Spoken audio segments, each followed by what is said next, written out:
Hey guys, it's Desiree. Are you surprised? Probably not, because this is my channel.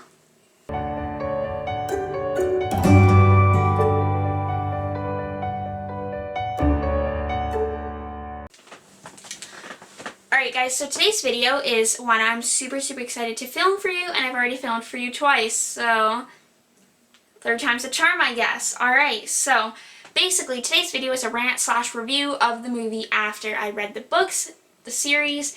Really loved it. Super good. I 100% suggest you go read it right now.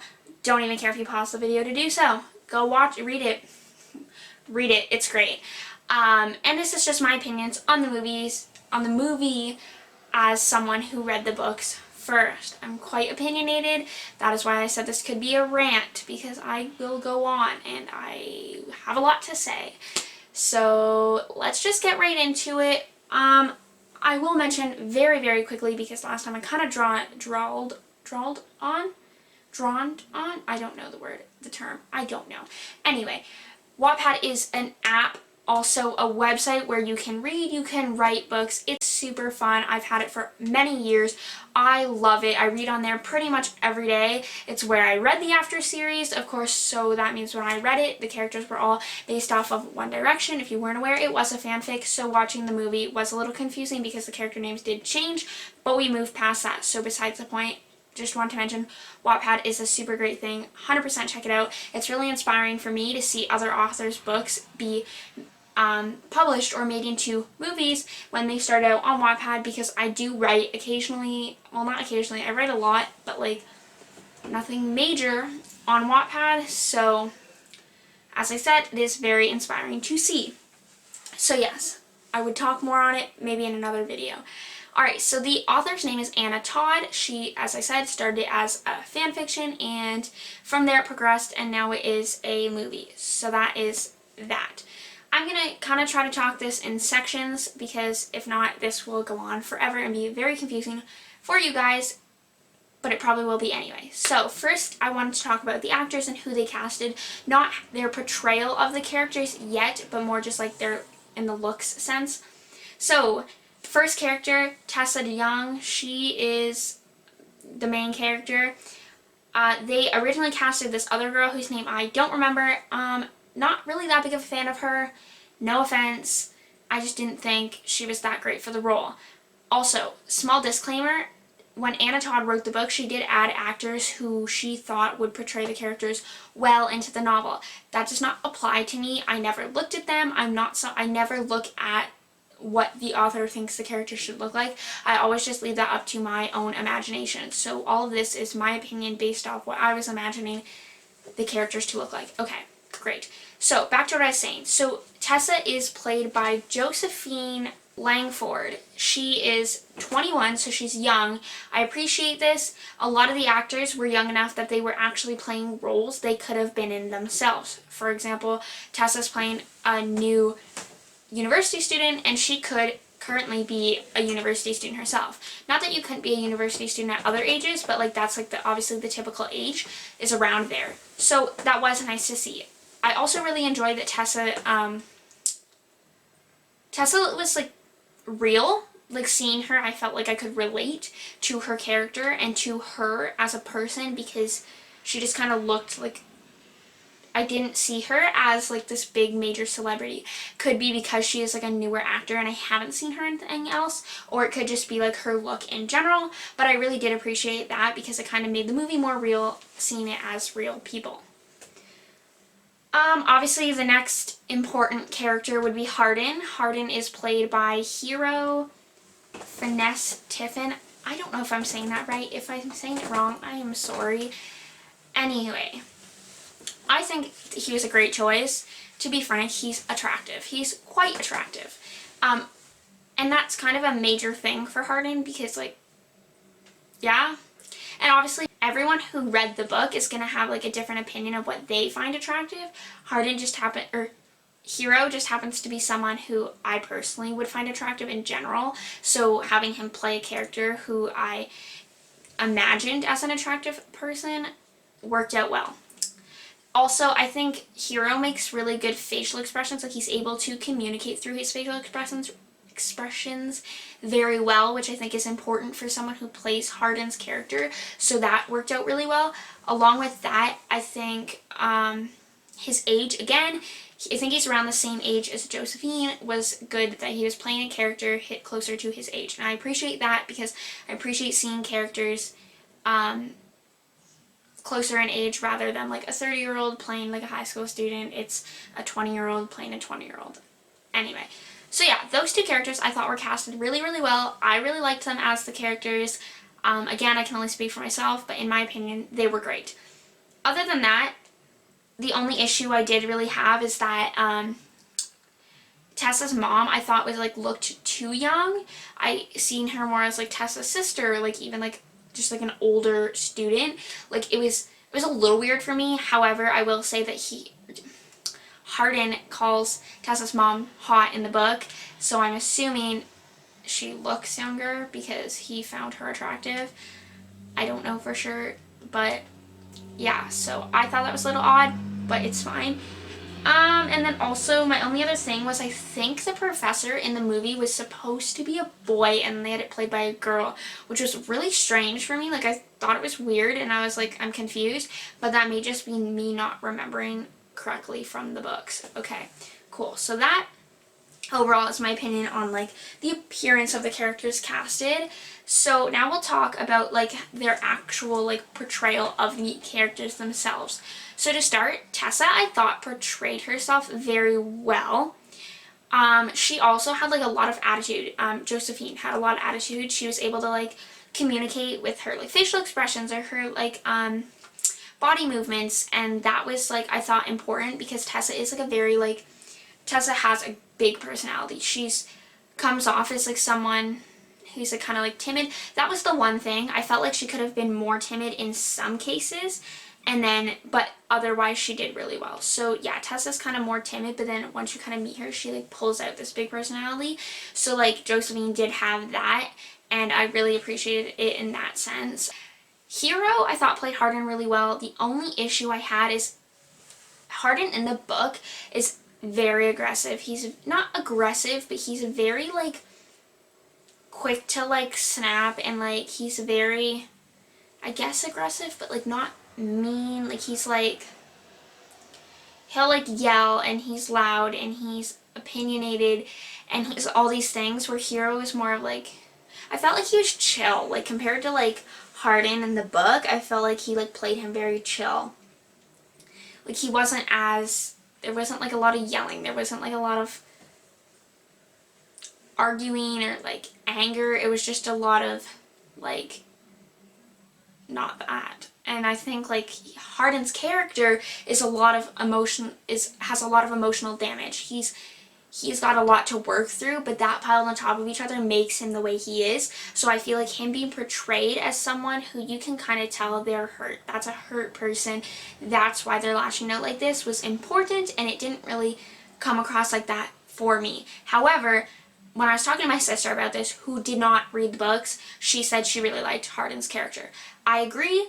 I think Hardin's character in the movie was really, really good, really well portrayed, but not in comparison to Hardin from the novel. So yeah. Steph's character I did not like. Not that I didn't like the actor. The actor was fine. I didn't like the portrayal of Steph's character because she kind of like, she was like, in the book, Steph's character is very nice to her, to Tessa before, like when they first meet, like before you find out anything else. So to have her, she was kind of like jokingly but rude almost in the beginning of the movie, and I was like, no, this is wrong, because she really does become close with Tessa, where in the movie I don't feel like they become that close. However, there is a lot of like missing gaps of time in the movie, so you don't really see it to see if they do get close like they do in the book. But yeah, I wasn't really a super fan of her character. I was kind of like, she's not bad. So there's that. Molly's character, it wasn't awful. It wasn't great. I feel like Molly wasn't as like into Hardin as she is in the novels. Like she's more focused on Tessa and like making Tessa mad and like teasing her, and she's like less focused on like making Tessa see that Hardin her, like, you know what I'm saying? Like, she's more focused on teasing Tessa than she is on, like, making Tessa jealous with Hardin, or, like, making it known that Hardin and her, like, have a thing. So, yeah. The other characters, they were fine. One of my biggest issues with the novel was that Zed had really nothing, like, there was no big part with Zed, where if you read the book, Zed's character is huge. Like, a big part of the storyline, a big part of the plot. So I was quite annoyed that he wasn't really that big in the movie. Otherwise, everyone else was pretty much fine. Landon was good. He was chill. I feel like they could have been closer, like, seemed like better friends, because, like, when I watched the movie, I watched it with everyone I went and saw the movie with didn't read the book. So they were like, what is this? And I was explaining a lot of the book to them during the movie so they could understand more. And one of the parts they didn't really understand was when Landon calls Tessa to help out with Hardin's, like, breaking things. Everyone was like everyone I went with was like, why is he calling her? Like, they're not close. They're not like really good friends. And I was like, no, they are. You just you can't tell. So it was kind of confusing for them why he would be calling Tessa to his house and why Tessa would leave her boyfriend to go to this guy's house that she didn't really know, where in the novel you are quite aware that they are best friends. They're pretty tight at that. My camera died, but we're back. Okay, so as I was saying, at that point in the novel, they are quite close. Landon and Tessa are best friends, pretty much. They hang out all the time. They walk to class together from the cafe. But also, her and Hardin's relationship has progressed quite far at this point. So it makes sense why Landon would call her when he needs help with Hardin. In the movie, you don't see that. It's very confusing. Everyone I went with, as I said, was very confused as to why he would call her. So that kind of stuff was left out. That's that attention to detail that I didn't appreciate. Another point where people were kind of confused was the wedding, where because, like, for me, it made me mad that Tessa didn't become close with Hardin's family. In the novel, you're very much aware that Hardin would never have went to the wedding reception had it not been for Tessa. In the movie, I felt like Hardin behaved himself and was just like a good boy and did what he was told and went to the wedding reception and behaved, where Hardin in the novel wouldn't have done that. He doesn't even really do that. Like, he goes, but he's, like, not super thrilled about it, where, like, in the novel, he just kind of goes and he, like, does his thing. And that kind of upset me. I didn't really appreciate it that much, because that's not the Hardin that I saw. And again, Tessa doesn't develop that relationship with his family, which I thought was kind of important. Anyway, lastly, another thing that confused everyone and also kind of bothered me was the whole moving in together thing. My sister was kind of like, why would she move in with him so quickly?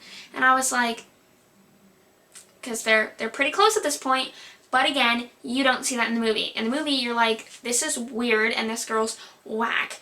Why would she move in with this guy after just meeting him? Where in the book you read it and you're like, oh, because their relationship's pretty close.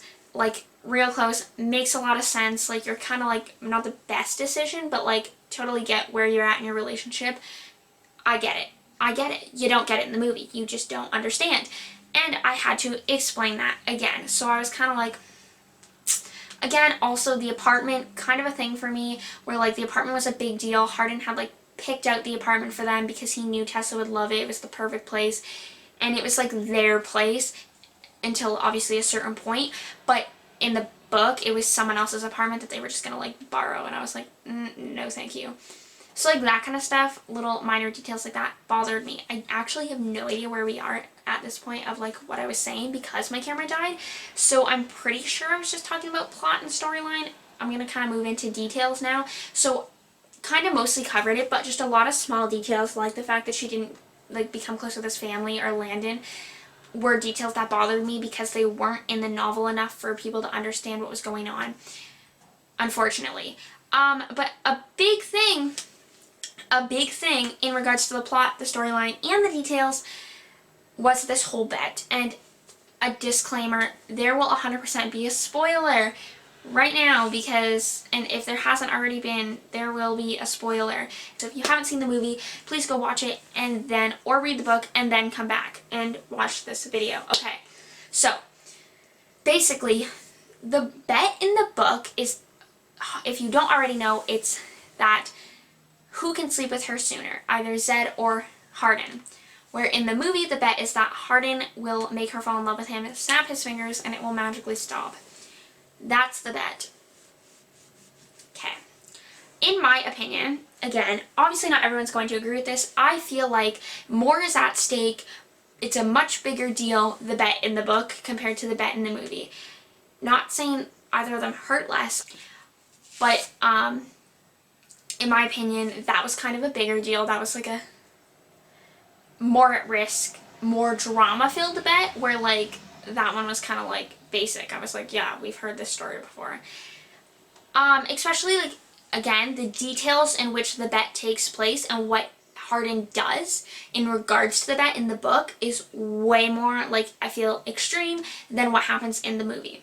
Also, Zed's character plays a vital role in the book, where in the movie he really doesn't, and that kind of bothered me because I thought it kind of was annoying. I really appreciated Hardin's character and the fact that once he starts to develop feelings for Tessa and addresses them, he tells her to stay away from Zed because he knows what he's up to, but also doesn't want to reveal his part in the bet. And I appreciate that, and it adds that drama, like I said, but it also really shows his character and his like love for Tessa, but also kind of confuses you because you're like, why is he being so weird about Zed? And you're like, is it because he said something to other girls? But then you're like, whoa, what the heck just happened? This bet's been going on the whole time. And that's like the crazy part, and that's the thing that gets you. So they kind of took that whole situation out, and I was like, guys, really? Like, no. Anyway, so that's the kind of stuff that like actually really bothered me about the movie. I just felt like there was a lot of really, really good concepts, a lot of really good situations that were lost. Again, with detail, recently I had a conversation because of this book with my friend who also writes books about how important it is to develop your characters and give them a lot of detail, because after reading after and seeing Hardin's character and how developed his character was, like, it was your basic bad boy, but like there was so much more to him, and I really appreciated that, and it made the book more interesting, kind of made me realize that I needed to do that to my characters. So I was really excited about that. I was really excited that she had developed her character so well. So then getting to the movie and then being like, here's Hardin, I was like, what? No. So that kind of sucked. Otherwise, the details, yeah, there just wasn't a lot of detail, pretty much. That's all I can say about that. Detail wasn't great in the book, or in the movie, unfortunately. Great in the book, not that great in the movie. Kind of put a damper on it. The next thing, okay. Things taken from the book is good. You should definitely take things from the book directly. Quotes, settings, plots. Take it all directly from the book. I don't care. But use it correctly. I was pleased to hear lines from the book in the movie. However, every time that happened, it was like the wrong character saying it. The biggest one for me, or the one I like remember off the top of my head, was Steph saying to Noah, nice sweater, and then Noah saying, and then where'd you get it? And then Noah's like, the Gap. And then she's like, of course you did, or whatever. Whatever the line is, that's Hardin's line. Hardin says that to Noah. It's kind of a big deal because he and Tessa have already like done stuff together that Noah's not aware of, and he's kind of taunting Tessa with that line, with the fact that he's like saying something to Noah in front of her, and Tessa's obviously worried he's gonna like reveal that she's cheated on him, but he doesn't, and it's kind of like a big deal. So the fact that they like gave that line to Steph, I was like, no. Also, it was just like said in some like random context, and I was like, this is so wrong, like this is incorrect. It bothered me a lot. But yeah, so that kind of stuff really, really bothered me. I was like, no, thank you. The apartment really didn't look how I pictured it all, but obviously like it was kind of like a different apartment because it wasn't supposed to be their apartment. So that I kind of understood. Things directly taken from the book, I feel like there wasn't a lot. besides like the whole like plot and idea, so I can't really say too much on that aspect of it. But yeah, like overall I was just kind of like, this is okay, I guess. So lastly, just my overall thoughts. The movie was good. The movie was great. It was not bad, and I would watch it again, like actually want to watch it again. Currently, since I've seen it, I've been like, I really want to watch this movie again. Might be the characters, might be the storyline, I don't know, but the movie was good enough that I am genuinely interested in watching it multiple times. However, when I compare it to the novel, it just makes me upset. Not upset like, oh, I'm sad, but upset where I'm just frustrated because it's not as good as I expected it to be in comparison to the novel. And I think it's very important to take that into account. I'm never going to say the movie was bad. The movie was not bad. It was good. It was great even. But in comparison to the novel, it was okay. And that's just kind of how it happens with books. I've never really understood why authors allow their books to be portrayed in a way where they don't really match the novel. This was one of the movies where I saw the biggest difference between the novel and the book, and I didn't really understand why Anna Todd would have agreed to have that made like that, because like personally, if I wrote a book, I would be kind of annoyed it was being portrayed so. At first, I didn't really understand why Anna Todd would allow her book to be portrayed the way she did, because to me it just seemed so incorrect and so wrong that it kind of really wasn't her story anymore. I mean, it was and it is, but like it just kind of like wasn't as perfect, and then for me, being a perfectionist, I was like, this is incorrect. But I do understand that when it's a big opportunity like that, and it was honestly something really big for her, just her career, but not only just being able to like evolve her book into something more, I totally understand why she would have went forth with it, you know, even if she had to make certain like cuts or whatever to get it where it is today. And you know what? I can't say I wouldn't do that myself. So I do 100% get where she's coming from. Wasn't 100% happy with the movie, but you know what? Like how it turned out to be a really good movie, even if you don't read the books and you just watch the movie, or even if you did read the books and the movie wasn't exactly what you were imagining, it was still a good movie. I still would watch it again. I do have the desire to watch it again, so it obviously wasn't terrible, and it wasn't. It was good. 10 out of 10 recommend. Totally there for me, just in comparison to the book, not fantastic. Anyway, yeah, so that's pretty much all I have to say. I might make some more videos on this if you guys want in like more detail, so let me know in the comments. As I always say, you guys know the drill. Like, comment, subscribe, and hopefully we'll have another video next week. So without further ado, actually, before I go, I really want to know you guys' opinions on this movie. I will totally talk to you about the book, about the movie. We can have some great discussions. Comment down below. Hit up my Instagram and we can talk there. Literally don't care. Would love to discuss with you guys and hear your opinions. Now, without further ado, I'll see you all next week. Peace out.